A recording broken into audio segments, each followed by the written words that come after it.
வணக்கம். பார்க்கவே செம்மையாக இருக்கா? இந்த மாதிரி சூப்பரான டேஸ்ட்டில் கருணக்கிழங்கு வறுவல் எப்படி செய்யுதுன்னு பார்க்கலாம் வாங்க. கருணக்கிழங்கு நான் வாங்கி ஒரு 2-3 வீக்ஸ் வச்சு தான் செஞ்சேன். அது எப்போவுமே ஃப்ரெஷ்ஷாக செய்யக்கூடாது. இந்த மாதிரி நான் ஆஃப் எடுத்திருக்கேன். அதை நல்லா தோல் நீக்கிட்டு இந்த மாதிரி க்யூபாக கட் பண்ணி எடுத்துக்கோங்க. அது ஒரு கடாயில் சேர்த்துட்டு மூழ்கிற அளவு தண்ணி ஊற்றி 1/4 ஸ்பூன் மஞ்சத்தூள், தேவையான அளவு கல்லுப்பு இதை சேர்த்துட்டு நல்லா வேக வச்சு எடுத்துக்கலாம். கட் பண்ணால் இந்த மாதிரி கட் ஆகணும். இந்த அளவுக்கு வெந்தாலே போதும். ரொம்ப குழன்னு வேக வச்சிடாதீங்க. நான் ஊற்றின தண்ணியும் கரெக்டாக இருந்தது. இப்போ அடுப்பை ஆஃப் பண்ணிவிடுங்க. இப்போ மேரினேஷனுக்கு ஒரு மசாலா ரெடி பண்ணிடலாம்.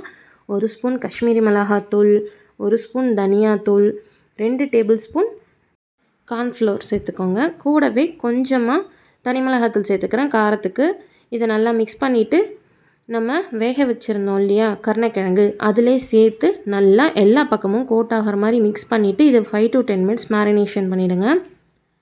இப்போது ஒரு கடாயில் 2 ஸ்பூன் எண்ணெய் சேர்த்துட்டு 1/4 ஸ்பூன் கடுகு, 1/2 ஸ்பூன் உளுத்தம்பருப்பு, கொஞ்சம் போல் கருவேப்பிலை இதெல்லாம் சேர்த்து நல்லா பொரிஞ்சதுக்கப்புறம் நம்ம மேரினேட் பண்ணி வச்சுருக்க கருணக்கிழங்கை சேர்த்துடலாம்.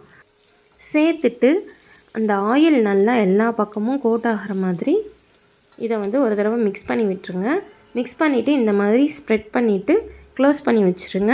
அடுப்பு லோ டு மீடியம் ஃப்ளேம்லேயே இருக்கட்டும். ஒரு 2 to 3 மினிட்ஸ்க்கு அப்புறம் ஓப்பன் பண்ணி பாருங்கள். இந்த மசாலாவோட பச்சை வாசனை போகணும். ப்ளஸ் இது நல்லா கிறிஸ்பி ஆகும்.